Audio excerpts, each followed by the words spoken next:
Thanks for tuning in to the Ourlads Football Radio Network. I'm Greg DePalma, and with the bowl season underway, that means it's time to seriously start thinking about the 2019 NFL Draft. And that's why we're starting our draft talk today with in-depth player analysis, updates, and more as Ourlads guide to the 2019 NFL Draft with Dan Shonka for this Monday, the 17th of December, 2018, starts now.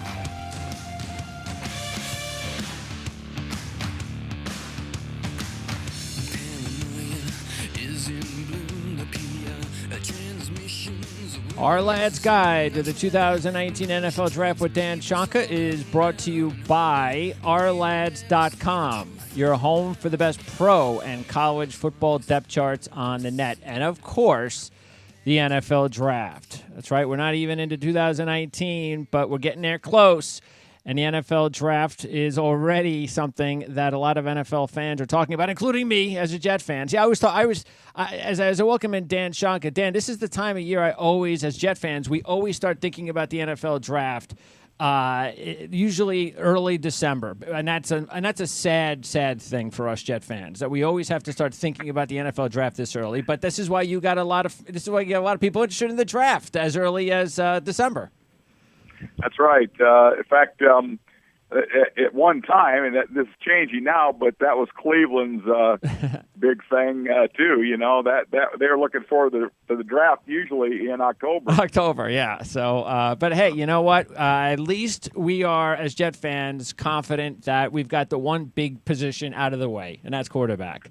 So I know Sam Darnold he's not the perfect quarterback just yet, but he's young. He's got a lot of talent, and then once they hire, finally, their first offensive coach in 20 years, 25 years, once they do that in about a month, then hopefully they get the right guy, because if they can get a good offensive guy in here, along with all that money that McCagnon is going to be able to spend, I'm going to be intrigued to see how Darnold performs in the coming years.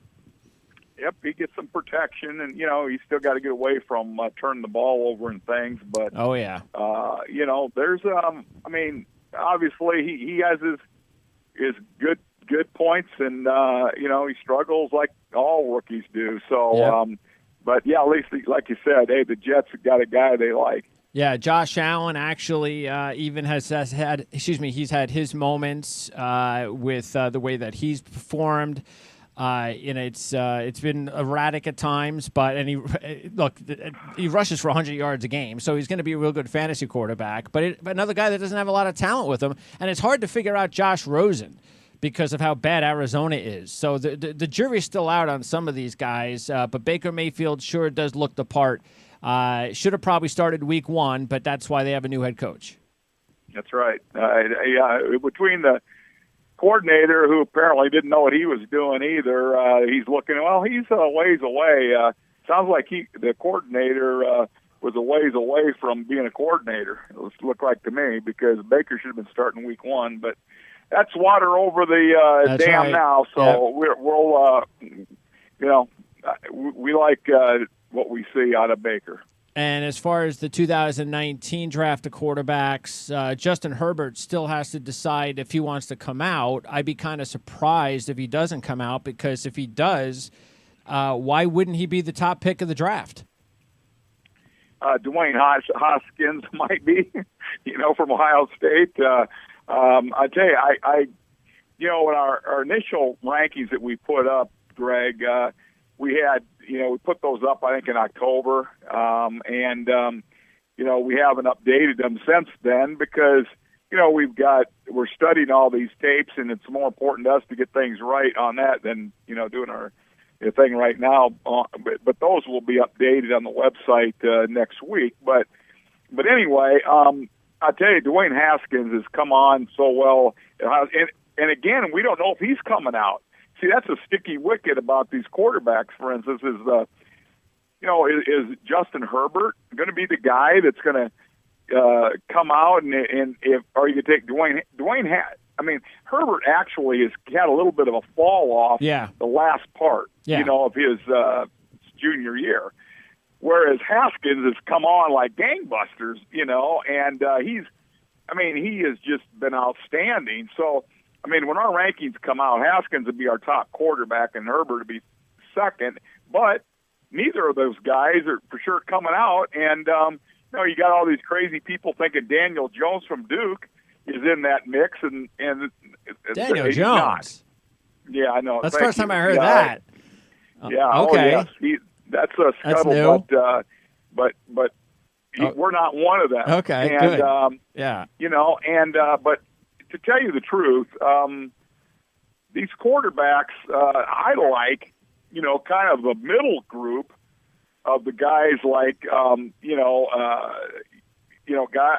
think off the air we talked about Jordan Ta'amu from Mississippi. Okay, yeah. Like him and David Blau from Purdue and, Brett Ripien from Boise State. I like those guys, in the middle area there. A good developmental guy could be Taylor Cornelius from Oklahoma State.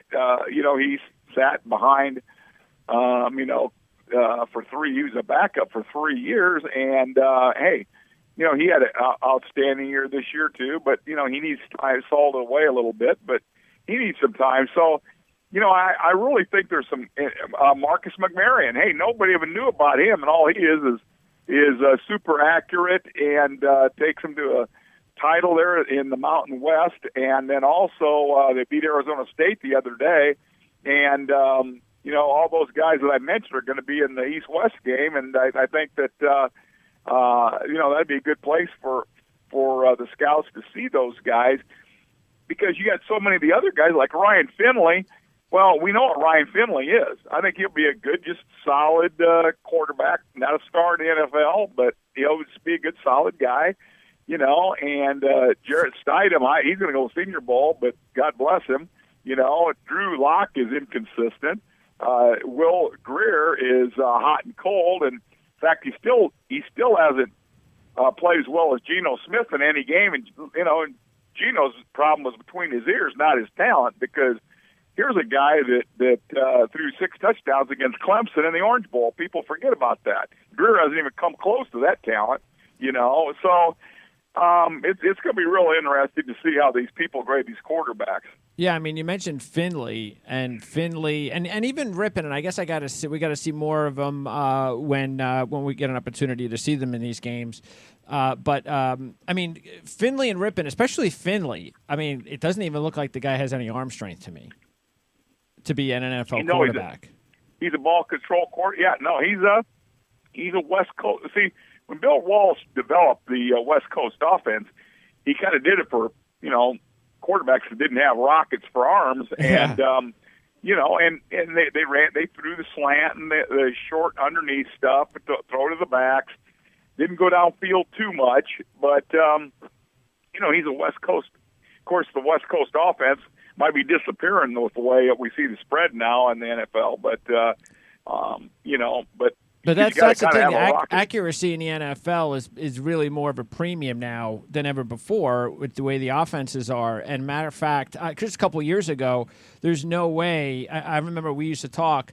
Anybody that used to play for these spread offenses, Texas Tech, Washington State, Oklahoma, whatever, forget it. I mean, they're not going to translate to the NFL. And now all of a sudden, within a year, we've got Baker Mayfield, Patrick Mahomes, and it's like the NFL has completely changed the offense. It's closer now than college than ever before.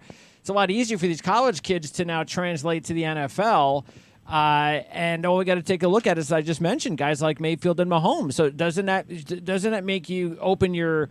I guess you got to be a little bit more forgiving nowadays, right? When you're grading some of these players and go, well, I'm not grading them the way I used to necessarily in some of the ways that they're, the way that they look. I got to update them based on the way the game is now. Right, and you can throw Jared Goff in there. He ran the air raid. It was called the Bear Raid out at Cal. Yeah. So, there's another one. So, yes, absolutely. You look at these guys a little bit different, and, and I tell you, it's really affected the whole league because so many teams in college went to it. The tight ends are detached now. They're in the slot. The offensive linemen, frankly, when we're studying these offensive tackles, it's just, it is for most teams, it's very disturbing because all they're doing is wheeling guys. They're not coming off the ball, and fire fit and follow through, and chopping your feet and getting your hands inside and the breastplate. And no, they're just, and then that's why Greg Robinson, who's, God bless him up at Cleveland, because Baker's got to look out all the time for him because he's playing with 4 offensive linemen up there. Robinson was the big tackle everybody loved except us coming out of Auburn when he came out, and he still doesn't get it, but he played, that's all he did is play spread tackle. So all these positions. Now the thing that's helping the new looks is the backs that everybody. Now 3 years ago, the smallest back on our depth charts was 218 pounds. Okay, sure. And now you got all these little scat back, third down back guys that are in there on first down, or they're in the Philip Lindsay, three Cohen's. Yeah, Lindsay. I love Lindsay. 180 pounds. And he's, what's second or third in the league in rushing right now. And there's a lot of those guys that are coming out in the next couple of years in the draft that you have to. I mean, not that they're going to get drafted. You would think much higher. I mean, Lindsay didn't even get drafted. Maybe now they'll get drafted in the 6th round or the 7th round, but they're still not going to get drafted that high because it still takes a special player. Even at that size, it still takes a specific type of player, and then you also got to go to the right offense. Right. No, that's it 100%, Gray. It's, you got to go. But the thing is, there's a lot more, of those 5'9", 190-pound or 200-pound backs than there are the bigger ones, So, hey, you'll have a pair and a spare. You'll have one in your practice squad. You'll have one on the street you're ready to pick up when your one on the field goes down. So, and you can always reload. Yeah, you might have to have a new position breakdown on when you put your positions together, because I know a lot of people. Of course, a couple of years we started talking about the new wave safety / linebacker and that kind of deal, Deion Buchanan type. And I think we might have to do that too with the running backs because it's different. By the way, Haskins. The one thing that I want to see with Haskins, and I'm glad he's taking on Washington for potentially his last game, because Washington's one of the better defenses in the country. I want to see if they pressure him, how he reacts, because I didn't like what I saw to Haskins against Penn State. I didn't like what I saw with Haskins against TCU, and I think those were the top 2 teams that put pressure on him. Yeah, you're right. They did pressure him, but I think that, that which goes to the fact that he did what he did this year without a lot of solid offensive linemen up to protect him either, because he was always stepping up and moving in that pocket. And hey, one of the worst things was his center. His center rolled the ball back. I remember the first 4 games I saw him. I'm wondering how and you know how that throws your timing off. Oh yeah, Shay. When you're Sam Darnold knows. Yeah, I mean, just rolling the ball back, you got to pick it up, reset, and throw. Absolutely. And so all that. Led into that stuff. But, no, and that's a very valid, and you're right. Washington they got, I think about every defensive back in their secondary is going to be in the league, Oh, that kid Curvin. Where does that kid Curvin fit? Because that's another guy I was just talking about. It's a guy that does he play? Where does he play? Does he play linebacker? What kind of linebacker does he play? Because, boy, is he Curvin? Yeah, Curvin. I'd say, you know what Milano plays for the Bills? For the Bills, correct. That's what he'll play. Okay. That type of position. But the thing is, and then, hey, on the other side of it, that's when you want to use your matchups with your big tight ends and all that. He may make the tackle, but I tell you one thing, he's not going to climb up 10 or 11 feet to make that catch or knock the ball away. Sure. So, but he's he's a tackling machine. I mean, it's unbelievable. He might be able to, and I don't know if he can be a big nickel type safety. He's still probably a little bit short for that, but it's just, I'll tell you, a weak side linebacker will probably be his calling card. Milano ended up getting hurt up at, which I was afraid of when he went to Buffalo, but they like that kind of guy, so I could see him possibly going to Buffalo. All right, yeah. Burke Hervin led the nation in tackles with 165. Was just anointed the Pac-12 Defensive Player of the Year. By the way, Gardner Minshew, speaking of the state of Washington in college football, here's a guy that, now look, I had to temper some enthusiasm from one of the handicappers that was on my show a couple of months ago when he was talking about Minshew being the top quarterback of the draft. And I go, look, I know he's doing really well, but trust me, there's a long way to go. You got to take a look at him. You got the system. He's not going to be the top quarterback of the draft. So, but he's also not going to be anywhere near what we all thought when the season began, which was coaching somewhere. So here's a guy that's going to be very intriguing. It's going to be interesting to see where he goes. I mean, have you heard about any invites of where he's going and exactly when we're getting an opportunity to see him outside of the Washington State system?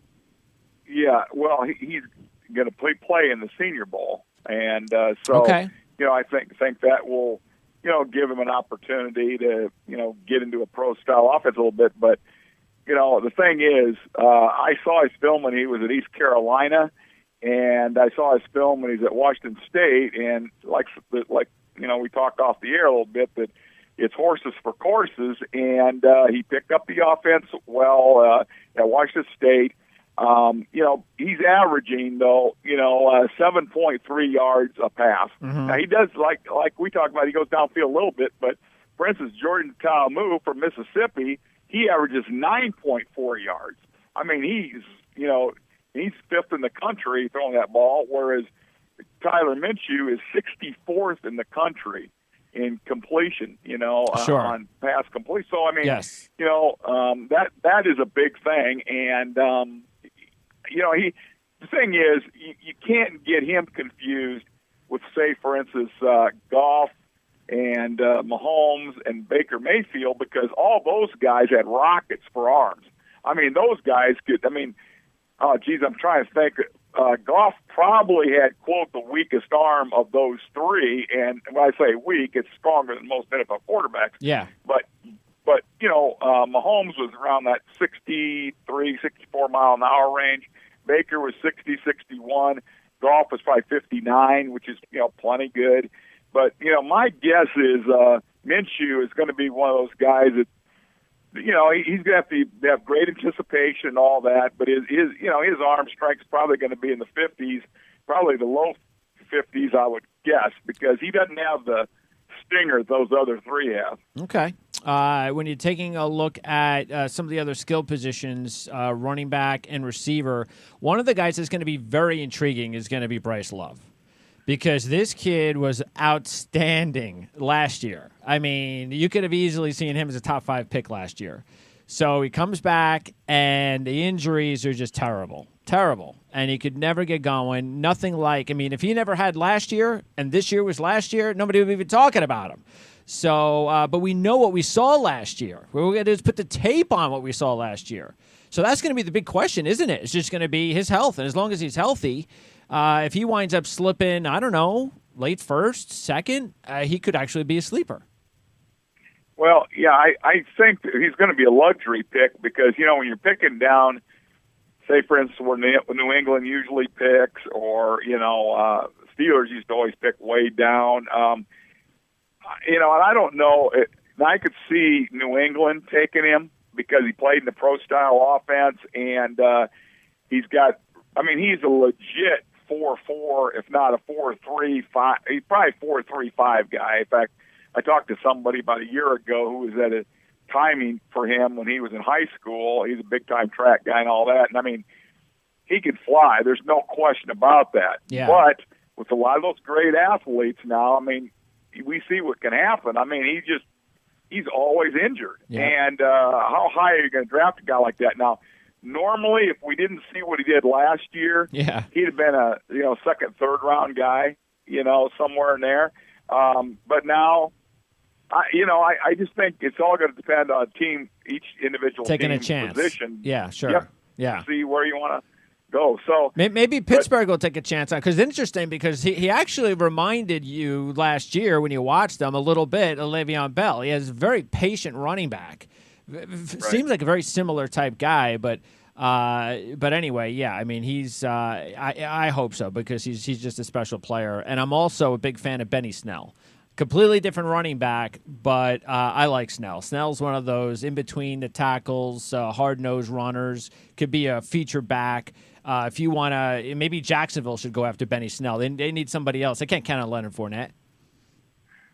No, we can talk about him now because he declared he's coming out and everything, and at least that's the thing. Now, there's so many junior running backs that came out, I mean, so far. I think we've got 10 at last count of the junior running backs coming out. So, Snell can move up the chart and what have you. Again, it's always tough because these things change because of the, verifieds. And you don't really have verified information, on these running backs. But we talk about it every year, Greg. I hate to say it, but you got to wait for the 40s. Can have a tremendous career. Yep, it's what they run. Yep. Well, it's like that kid Darrell physics. Henderson from Memphis. I mean, wow. I mean, you would think that guy probably runs well, but I guess we don't know. I mean, he did play in the AAC, so I guess we have to find out. But that's a game breaker. So that's another guy that came from nowhere. Well, he had a pretty good year last year, but nothing like this year. So right. So he's another guy that's up there is the running back from Wyoming. Who Evans? He's second. Yeah, he's second or third. Nico Evans, second or third in the country in rushing. Yeah. And Henderson is up there and all. But anyway, I think we'll have to see Henderson again. Is not one of those real big guys. Henderson's a 5'8", 5'9", 200 pound, and they say 200. He might be 190. By the way, Kyler Murray. Speaking of guys 5'10", I mean, how I understand what the NFL is doing nowadays. We just talked about it. It's changing. But isn't he – I mean, I know we were talking about Baker Mayfield being small, but okay. Drew Brees, okay. But Kyler Murray? I mean, I know he's probably going to play baseball, which he should. Kyler Murray? Would you even think about Kyler Murray in the NFL? I mean, I guess he'd have to be Doug Flutie. Doug Flutie's a little thicker though too, than Doug's. I guarantee you, he's 5'9", because I met Doug Flutie, 2 or 3 different times. Okay. And Doug's 5'9". 5'9", he okay. never got to the 5'10", at all, and he might even be 5'8" and a half. All right. But he was he bigger. also had a super strong arm. Yep, he was a thicker guy, and his anticipation was outstanding. And now Murray, he's kind of like, Jackson, Lamar Jackson, except he's not as tall. Yeah.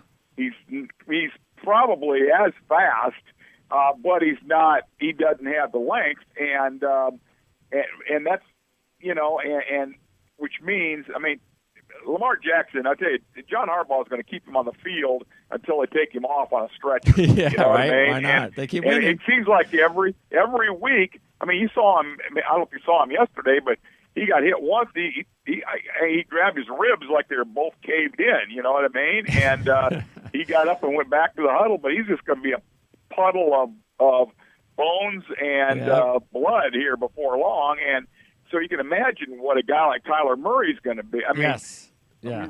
Murray's 5. I mean, he gets hit, 1 or 2 times he can slip tackles and things like that in the Big 12 and all that. But man, when you get hit by those NFL guys that are, 280 pounds that run 4.7 and 4.8. Yep.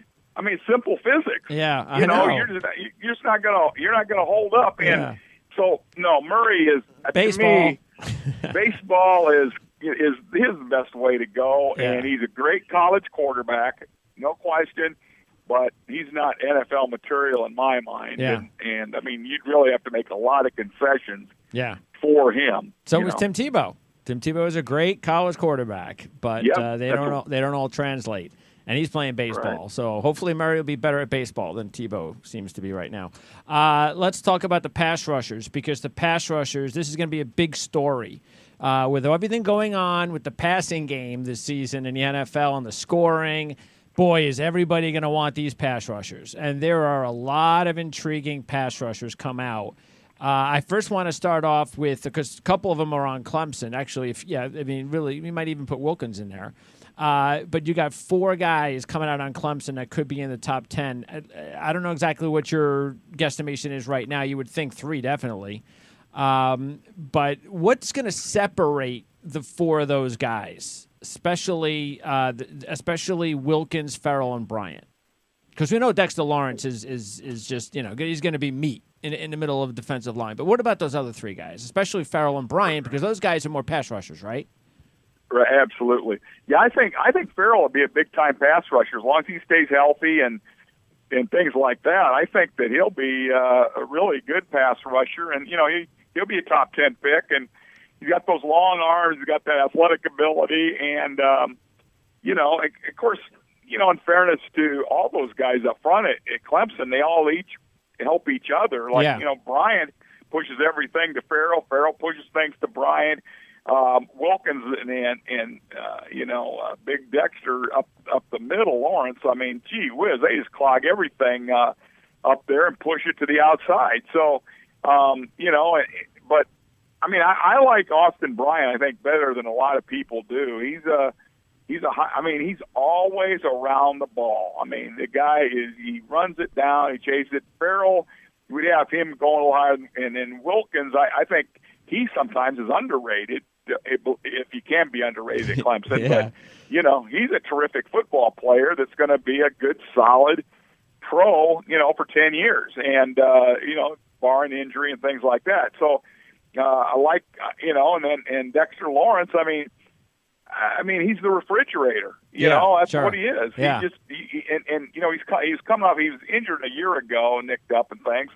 And we don't know if he's coming out because he's only a junior. We assume he's going to come out, but I guess he might as well go with, the other guys that are coming out. But sure, especially if they win a championship. Right. And I mean, he is.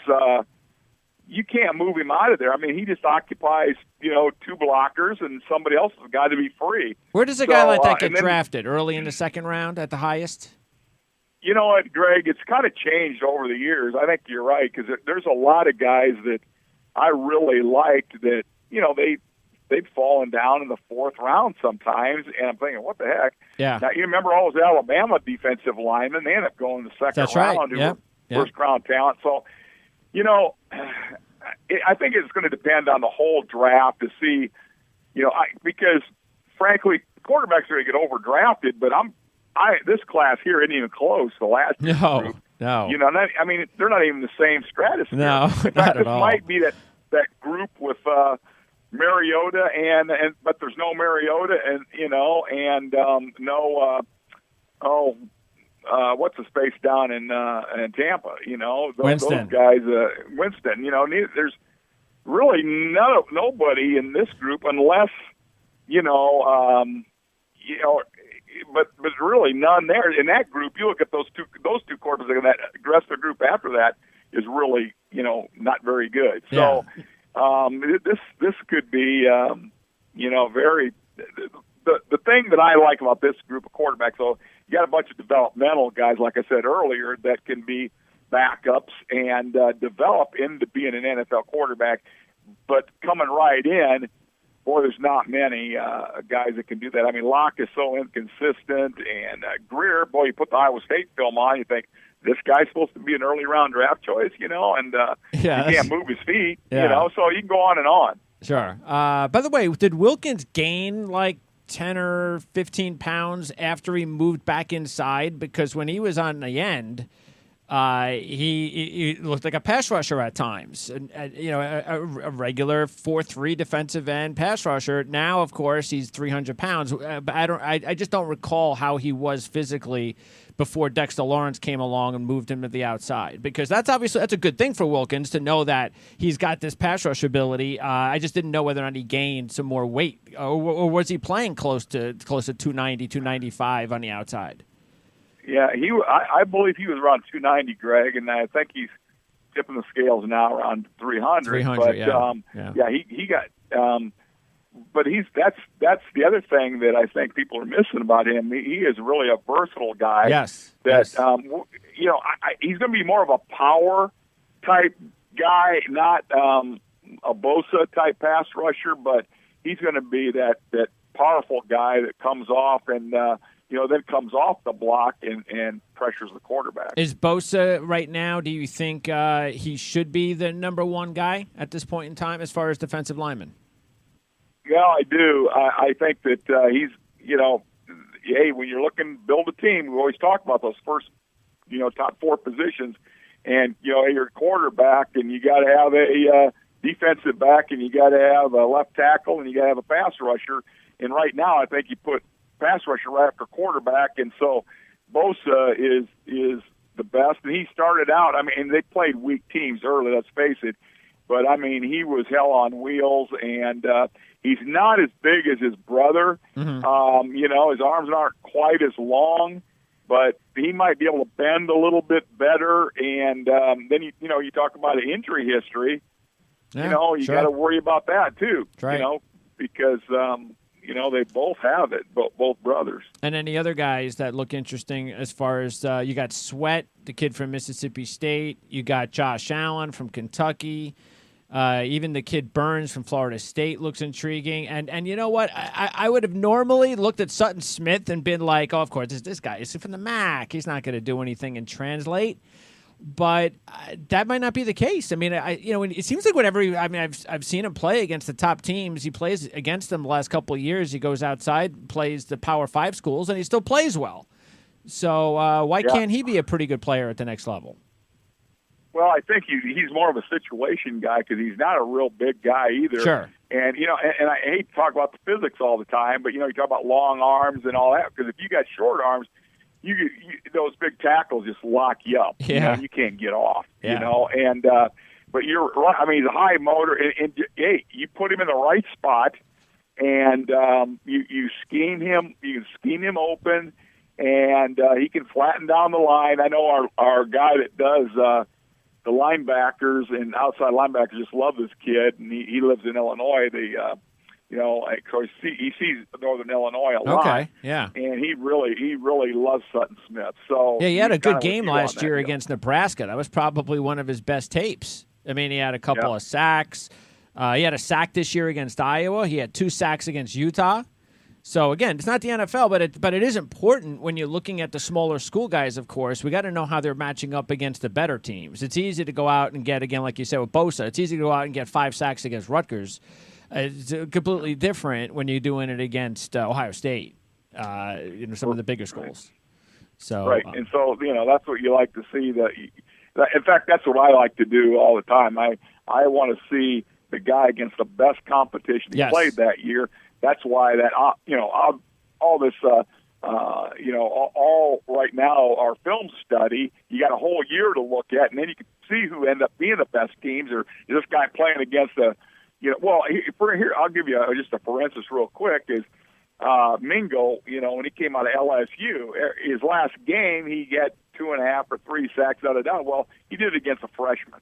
You know what I mean? Yeah. And so it didn't get me too excited about a first-time freshman. You know what I mean? Who never, so, everybody thought, oh, hey, here's a world beater. Yeah, well, look who's blocking him. That's right. What I mean? So, that's right, yeah. But anyway. Where do you think of Rashawn Gary or Devin Bush fit in? Because I got to tell you, I don't know, maybe it's just me. Sometimes when I'm looking at games, I could be thrown off. I don't look at the film like you, of course, but it just seems to me Gary is a little shorter than they say.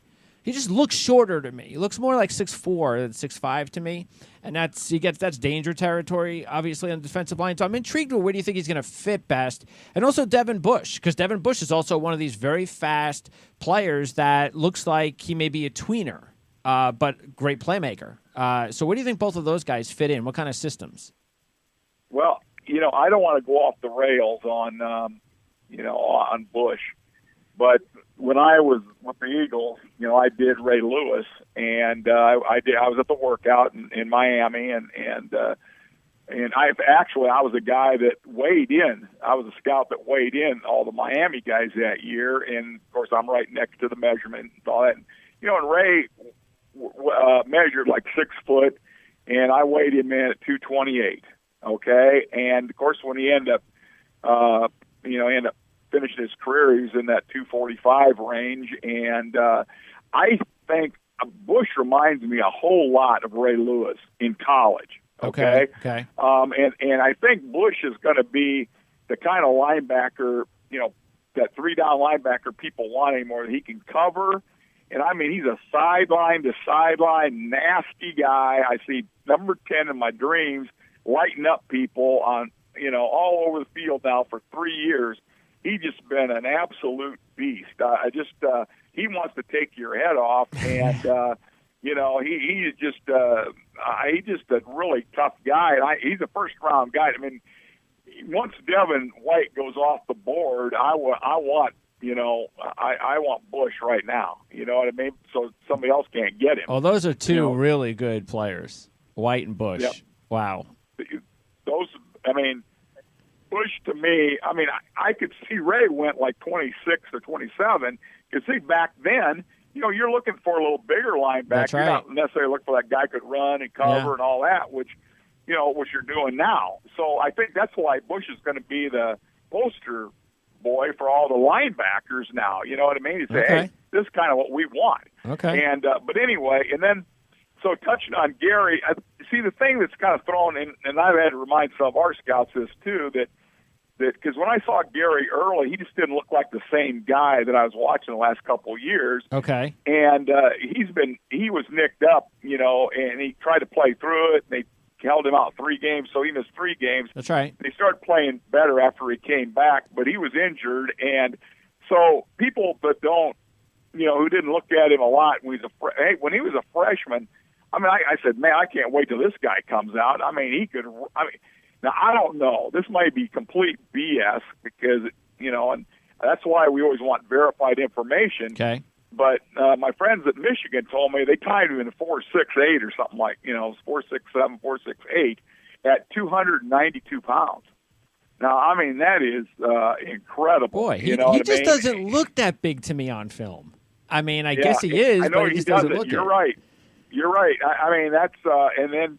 I think he's a little over 6'3". I don't think he's a 6'4", 6'5" guy. But, that's what he's measured. What is he? They say he's 6'5", 285 before the season began. I'm like, 6'5", 285? That's not the same guy I know. Well, you must be looking at Ed Oliver, too, if you think he's 6'3", 290, because Ed Oliver's 6'1", 275 if he's anything. You know, what I mean? He's actually when I see him play, he's one of those guys I was just talking about. I know he had the big game in his first game in his college career against Oklahoma where he had 2 sacks, and that's probably what started everything. But I've tried to watch as much highlights and film as I can on him, and I've seen him in games, and I don't see what everybody's all excited about. Now I know, okay, maybe he's fast, and I get that. Maybe he could be a disruptor if he's in the right system. I'm just not seeing a top 5 pick. He's not a top 5 pick. In fact, we're going to probably have him. I don't know if he'll make our top 10, to be honest with you. He might be in that middle group, from maybe 12 to 20 in there. But first of all, you got to be in the right scheme with him now. Yes. He can't be an end. You're not going to be an end. Like those big tackles I was telling you about. Yeah. They just grab him and they'll throw him around like a rag doll. Yeah. And but his big thing is his motor. He does play hard. He goes sideline to sideline for an interior guy. For the most part, he'll get walled off and things like other guys do. But please don't tell me he's 6'3" and 290 because I can't wait till combine time when he gets measured. And again, hopefully he'll be 6'1". You see, that's the whole thing. That's what we were talking about. That's why it is. We have to be patient and see how these guys run and all. And lastly, a couple quick ones, wide receivers and corners. So wide receivers is deep class, it looks like to me. There's a ton of those middle round guys. I think there are going to be some really good sleeper receivers that have intrigued me in college football. I look at, for instance, I look at a guy, whether it's Anthony Johnson from Buffalo or look, like you said, we got to see how they time. I thought Felton Davis looked awfully good at Michigan State, but is he fast enough? I don't know. Stanley Morgan from Nebraska sure looks like a polished receiver to me. So there's a ton of guys out there that aren't even projected to go into the top 10 that could be really intriguing. And I could probably go through a list of about 20 guys. Right. And no, absolutely you could. And, guys like Paris Campbell, for instance, there's a burner that is going to be in somebody's mix. Preston Williams, who's at Colorado State. Oh, yeah. Mm-hmm. Tyree Brady, at Marshall, that, he's got some ability. But there's a lot of those. Hey, Hakeem Butler from Iowa State is a big monster. He's a 6'5", 6'6", 225-pound wide receiver that, he's not explosive off the snap, but boy, I tell you, he battles for balls. Now, he does have a tendency to drop a few. Yeah, he does. Yes. I don't like. Yeah. He drops about 2 a game. But yeah. but DK Metcalf, for instance, of Mississippi, there's another one, and so it's going to be real interesting to see how these guys are going to get sorted out and all that. So I mean, Mississippi, they may have the top receiver in A.J. Brown. You talked about DK Metcalf, and they also got a kid who may be a sleeper in the kid DeMarcus Lodge, because nobody's really going to talk about him. And if he runs well, he could be a sleeper. Right, and Lodge is going to be at the East-West, so that hopefully will be, a good, show-out thing for him. But touching on Felton Davis, Felton had that knee injury, so he won't be running too fast anywhere. But that was tough. But you're right. There's going to be a lot of those 3rd, 6th round receivers, and don't forget, Antonio Brown went in the 6th round. That's right. It's beyond me how that happened, because we had him rated higher than that. But, I couldn't believe that. I guess they said he didn't quite run as fast as, or whatever. But all this guy does is run routes. He's super quick and snatches that ball and takes off with it. So I actually liked the kid, Harry. I don't know. So far, I kind of like him more than Brown. Brown looks like he's I don't know if there's one specific thing he's great at, but he looks like obviously he's got everything you're looking for. But Harry, I don't know. Harry seems to have a little bit more of a special quality about him. I don't know what it is, but again, this is why I guess we got to find out. But there's, again, I don't know. How high can the number 1 receiver go this year? Well, I think with all the defenders and everything, I can't see a receiver breaking in until about the bottom of the 1st round. Yeah, so it's not one of those drafts where we're going to be getting a top 10 receiver. No. People got Marquise Brown, up there. They're talking about him in the bottom, in the middle of the 1st round. But he's a little guy. Now he's hurt. Yeah, he's small. You know what I mean? Yeah. And so, hey, his cousin Antonio Brown went to 6th, so I wouldn't hold my breath too much if I was him. I'm going in the 1st round. Although Hollywood is explosive and all that, but he'd probably be a 2nd round guy. Yeah, it's just too many other good, taller, and maybe just as fast as Brown. I don't. He'll get lost in the shuffle. And then finally, the DBs. Is Greedy Williams at the top of the list? And if so, could he be top 5, top 7? Yes, I believe so. I think we got him right there in that top 10 area. But yeah, he could very well move up. He's our top corner, and he's. I think we got him at 8. Okay. But that's early. But there'll be some other defensive. He'll be the top corner. Yeah, he's the top one, though. Okay. Yeah. All right, so right now, again, we're not even into the new year, so you've got a newsletter coming out soon. That's the next thing that's out at Ourlads, right? Right. That'd be the December newsletter, which we stack all the positions and the guys. To this point, like I said, things can change once we know they're 40 times. And, we'll project some guys in there that might not come out. Some guys are going to end up staying in and what have you, but that will, it goes to printer next week. Are you going to have that because I know you've done it before. You put like the important dates and stuff like that that matter in the newsletter? Right. That was in actually our November newsletter, which hopefully you already got, Greg. Yes, I got it. Yep. Mm-hmm. And that's up in the center middle part of that newsletter, the important dates. So, but yes, that's there. And then now another thing on the December newsletter is basically stacking the different positions and then making a paragraph comment about the different positions. But basically, putting the top quarterbacks and the top running backs and receivers. Like we had 50 receivers in last year's newsletter, 50 running backs, 28 quarterbacks. And what we do is we try to put in the amount we think are drafted, the amount that will, and then plus the amount that will be taken as free agents. All right, so let's see. From the November newsletter, you've got the last day for juniors to declare is January 14th. The East-West is the 19th. Let's see, the Senior Bowl is the 26th. And then the Combine is late February, of course. But so we still have a long way to go. So because you're not even going to yourself. That's like the last thing, of course, you wait for to put out the guide is to get all those measurables, times, and all of that from the Combine, right? Right. And that, that helps, I won't say complete the book, but it definitely helps because I know it sounds crazy to a lot of fans, but that verified information is really important, and then you tie it in with what they did over their career, and that can help you get, pretty close ballpark to what these guys are doing. And all they got to do is go to the website at Ourlads.com, and they can order a subscription of their choosing, including getting the newsletter. And then the next guide that comes out, when is that going to be? Is that going to be the draft guide? Right. Okay. Right. That'll come out in April. Then we'll have the newsletters.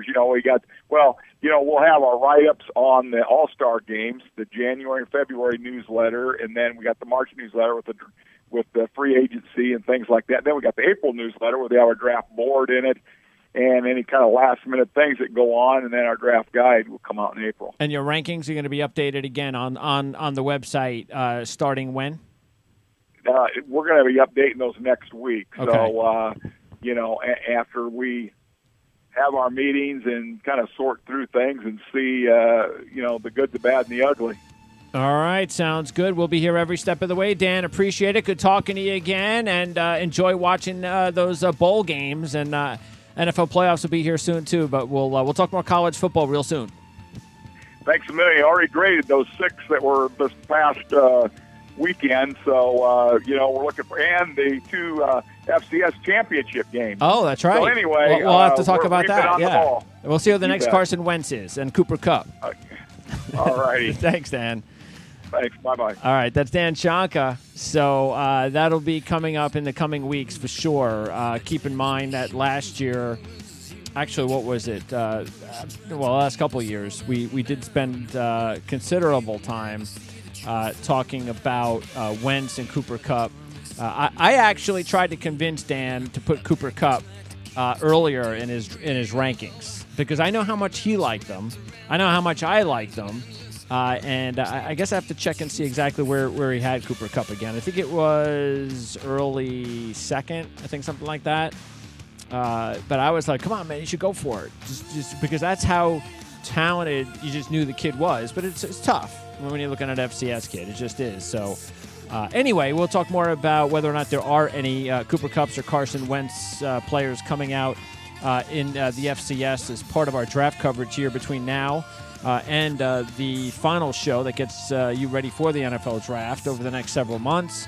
But anyway, these dates are going to be very important, the ones I mentioned, because this is also going to indicate what we're going to talk about on these shows. And we'll try to break down every position as well when we get an opportunity. Of course, we can't get too much into this because we got to get, Dan's got to get, film's one thing, but finding out how fast these guys run and what their true size is, that's a big part of how it all goes down. And so there's only so much that I could ask Dan to to go for when we're trying to get his final analysis without getting all that information. So that's why it takes a while, but we'll figure it out. We've got a lot to talk about, and we'll try to not only talk about the top players, but other players as well. And we've got bowl games to talk about, too, in the coming weeks. We'll definitely get Dan on before the playoffs start so we can find out which players that he feels you should be looking at for the NFL draft in the Final Four. Clemson, Notre Dame,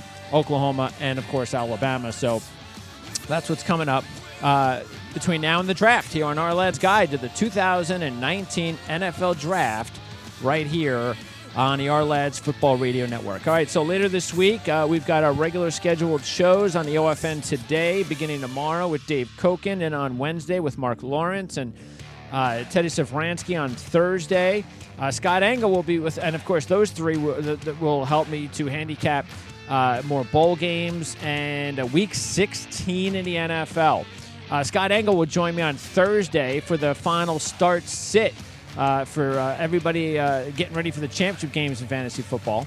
We have our OFN College Football Weekly Show with Mitch Light from Athlon Sports on Thursday. Some more bowl games to preview and a lot more to talk about there with Mitch.